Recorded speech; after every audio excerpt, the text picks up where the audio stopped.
If you're just getting started layering heat transfer vinyl, then this is the place for you. Today we're going to go over all of the basics and the tips and the tricks for layering HTV. There's even a tip in here that took me 3 years to learn, and once I did, it changed everything for the layering process, and I cannot wait to share everything with you guys today. A basic rule of thumb for layering regular HTV vinyl is you can layer up to 4 layers. Also, something else to note is you can only use specialty vinyl such as glitter and holographic vinyl as the top layer. You cannot layer on top of them. The HTV just won't adhere well to those textures and it just doesn't hold up over time. I personally like using Caesar HTV, and they have a product called Sparkle that's glitter-like that you can layer over top of, which takes me to my third point. If you go to the manufacturer's website for the HTV that you buy, they will have all the specs out there around how to use the HTV. We are going to pull our design into Cricut that we are going to layer today. So I'm going to hit the upload button, upload my image, go out to browse. Going to search for my folder, and I'm going to find my image and bring it in, and it's very important that you are selecting the SVG file. I'm going to upload it, select it, and add it to the canvas. So here's my file, and here are all the layers over here. I'm going to ungroup them. This is your basic back layer, and it's useful if you're doing paper crafting. If you're pulling design off of Design Space, you often see this image. Sometimes it's hidden, but we don't need it. Again, we want to try to minimize the number of layers, and this is just extra, so I'm going to go ahead and delete that off. So let's take a look and see with this specific design what we have. Let's ungroup it. So I have a stick, but it doesn't go up underneath, so I don't have to worry about layering anything on top of that. I have some sprinkles that go on top, so those will be layered on top of the blue layer, which goes on top of the pink layer. So in all, I'm going to have 1, 2, 3 layers because these sprinkles don't go on top of each other. So that's perfect. We can do that. I think I'm going to add some glitter on top so you can see that.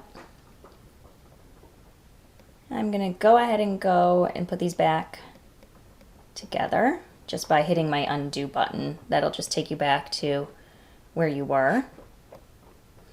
Now I'm grouped back up and layered, and I did that because what I need to do next is find out the correct size for my image. So the next question is, well, what size should I make my design so it fits nicely on the shirt? My answer is always, well, it depends on your design, whatever you're putting it on, and what looks good to you. So I'm going to throw up some guidelines for you, but just know there's no right answer. It's whatever looks good for you. For example, what I normally do is I lay my garment out. I take a ruler and I just kind of eyeball with my ruler. Okay, if it was 6 inches, it would, it would fit here and here. And does that look good to me on this shirt? So having done that, I have decided that my popsicle should be about 6 inches tall. So I'm going to come up here, and for my height, I'm going to put in 6 inches. And right here, since it's locked, it's automatically going to move the width proportionate to what I made the height. If this was unlocked, if you click that and unlock it, then you can just change one without changing the other. But just be careful because that can distort your design. So what we're going to do next is we're going to go ahead and cut out our heat transfer vinyl. So there are 3 key things that you need to do to make sure you cut out your heat transfer vinyl correctly and you don't waste material.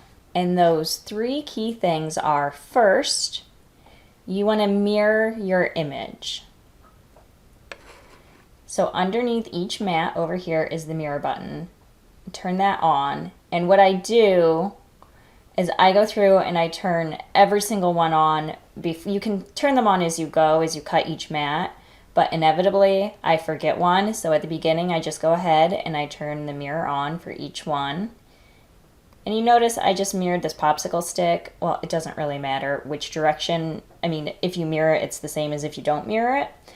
But just out of habit, I just go ahead and mirror everything anyway.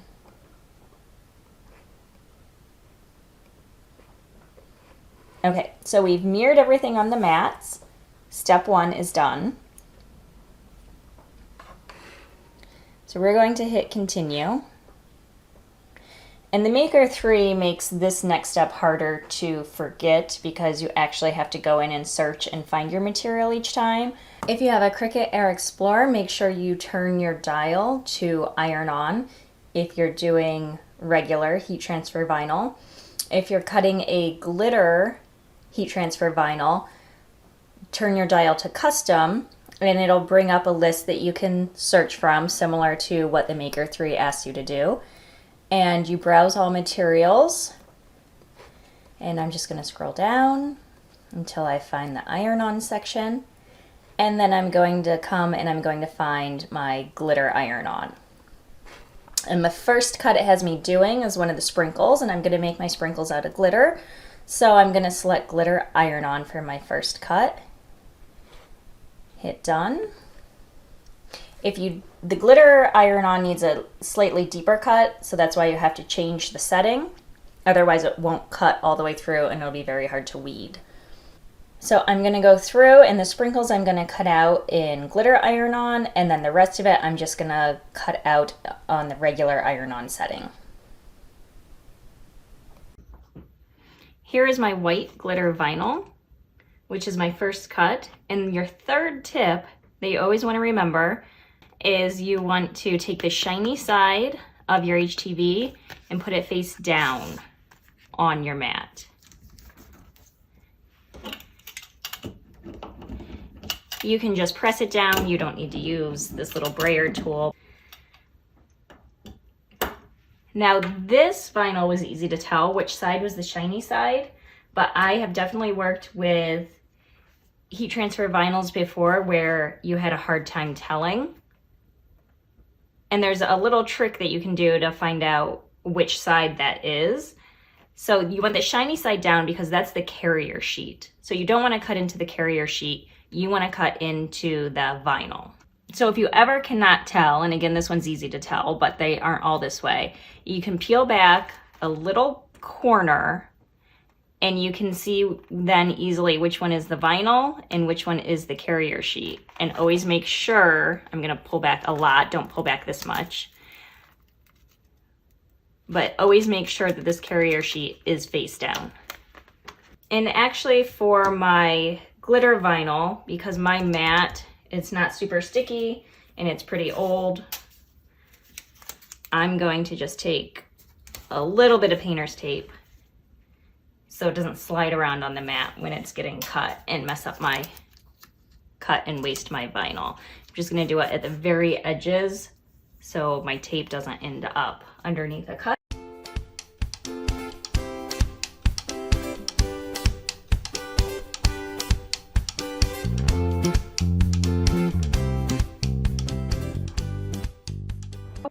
So now we're going to weed out the excess vinyl around our designs. And always make sure you cut as close to the cut as possible if you're cutting out your piece to weed it. That way you don't waste any vinyl.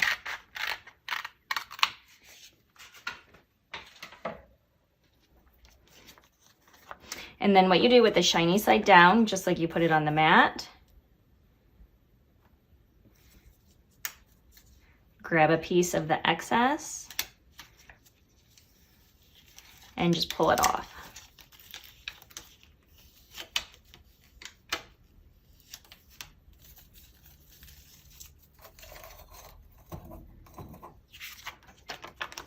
And then you're left with just your design.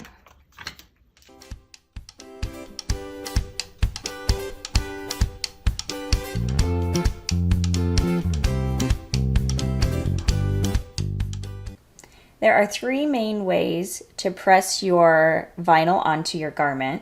You can use a home iron, you can use a Cricut Easy Press, or you can use a heat press. Personally, I prefer the Cricut Easy Press over the iron. It's just easier for me to work with. And I don't unfortunately have a heat press because I don't have enough room for it, and I'm not making high quantities of products, so the Cricut Easy Press works great for me. Once you have your equipment sorted out, next you're going to want to know three main things about applying your vinyl. You're going to want to know what temperature to set your press at. You're going to want to know for how long to press, and you're also going to want to know your peel type, which is hot, warm, or cold. And that means once you press your vinyl, before you pull your carrier sheet off, are you going to pull your carrier sheet off when your vinyl is hot, when your vinyl is warm, or when your vinyl is cold? And you can find all of this information out on the manufacturer of whichever type of vinyl you purchased. They'll have it out on their website.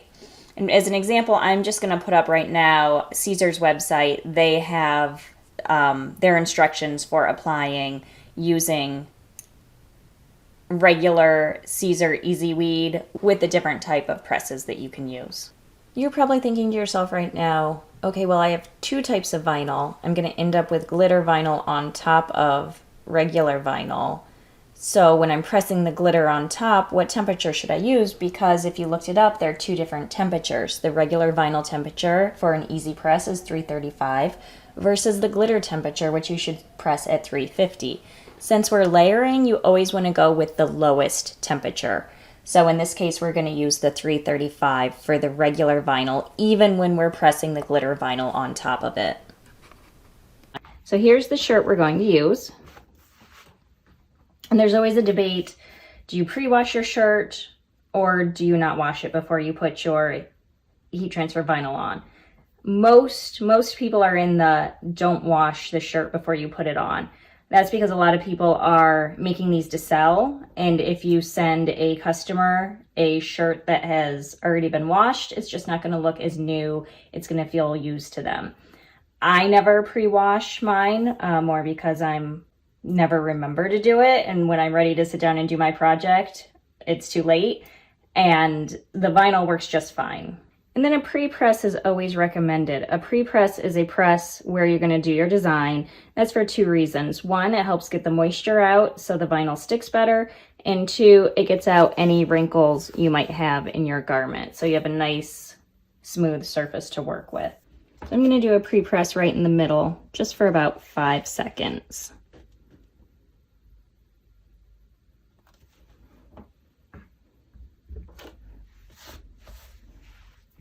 And then what I'm going to do is a little trick to find the center of your shirt.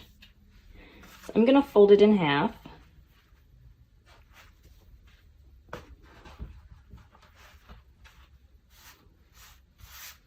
And then I'm going to lightly press so you can see a seam.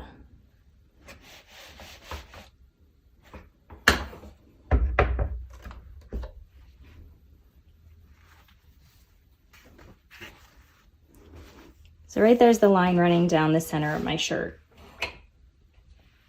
And then what you're going to want to do with your first layer of vinyl, so this will be my first layer, and then this goes on top of this, and then the sprinkles on top of that.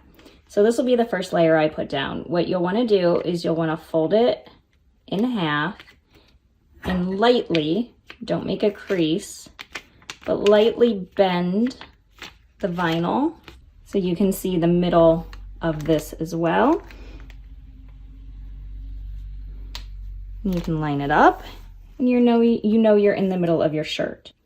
You're also always going to want to use a heat transfer cover sheet, and that can just be basic parchment paper that you use in the kitchen, or it can be Teflon sheets, which you can buy on Amazon. Why is it important that you use a heat transfer cover sheet? Well, it's important because after you take this first carrier sheet off, this previously pressed vinyl without the carrier sheet can stick to your iron or your heat press, and it also protects heat sensitive items. So heat transfer cover sheets keep everything clean and protected. And for today's demo, I'm going to use the Teflon. This next tip is key. This is what I was missing for 3 years and it caused me a lot of frustration. When you're layering vinyl, you want to do something called short presses. Basically what you want to do is you just want to press this very quickly just to tack it down, pull the cover sheet off, tack them all down very quickly, and then when you get to the end, you can give it one final press. The advantage of doing this is you avoid something like this. This is minor, but if you can see here, there was a white layer below my navy layer. And obviously I pressed the navy layer a little bit longer, I guess, than the white layer, and it shrunk. So then you could see the white layer peeking out below it. Also, you avoid indentations from your carrier sheets, because if you put a carrier sheet on top of vinyl that doesn't have anything on it and you press down for a while, you do get carrier sheet indentations below. So this helps avoid the shrinkage and also the indentations from the carrier sheet. So this is our first layer. We're gonna put that down. I'm gonna put my Teflon sheet there, and then I'm just gonna press for 3 seconds.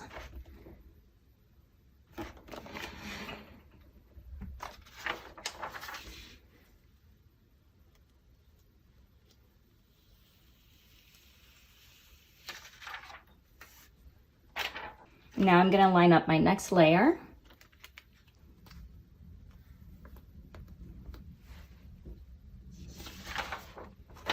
I'm gonna put my Teflon on top and I'm gonna do the same thing.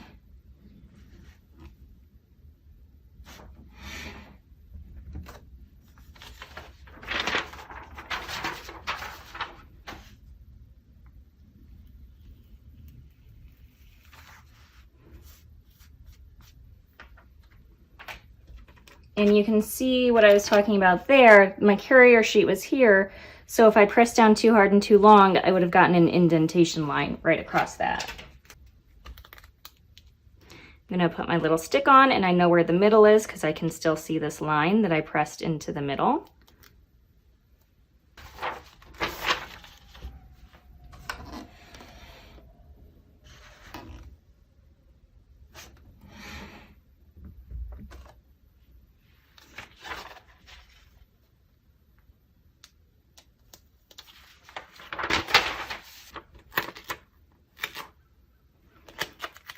And now I'm going to line up the sprinkles.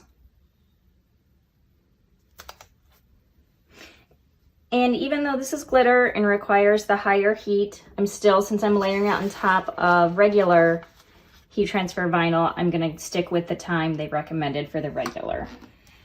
And I'm gonna do the same thing, just a 3-second press.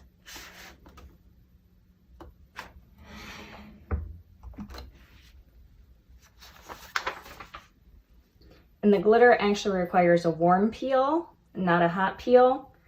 So I'm gonna give it a little bit more time and let it cool down so when I pull it back, the sprinkles don't come up with it. And if they do, as you're slowly pulling it back and something starts to come up, just stop, put it back down, and then press for another second or two.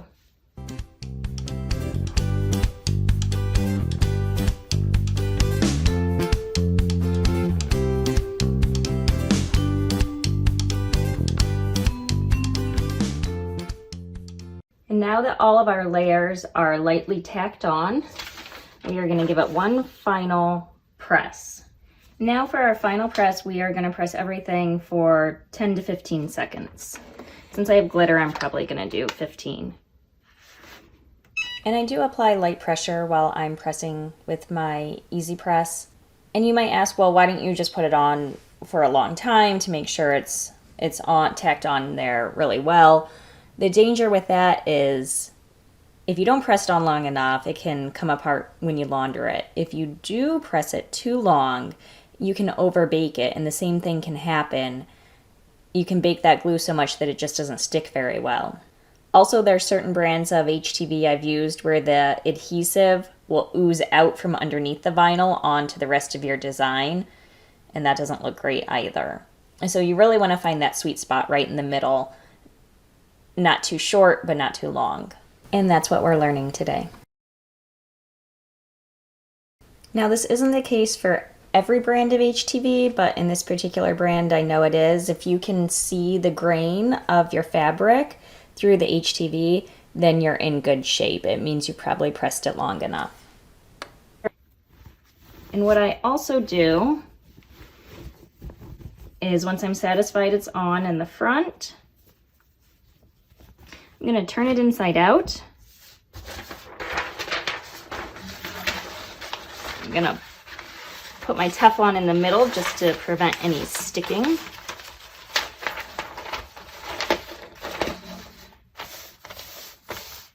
Make sure this is flat, and then I'm going to give it a 15-second press from inside out.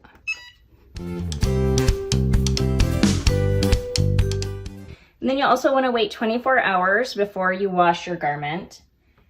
And it's good to wash it if you can remember, which honestly, I never do. But if you can remember, always wash it inside out. And you can throw them in the dryer, but if you want to be extra cautious, you can air dry it. Now that you're an expert at layering HTV, go off and create something fabulous.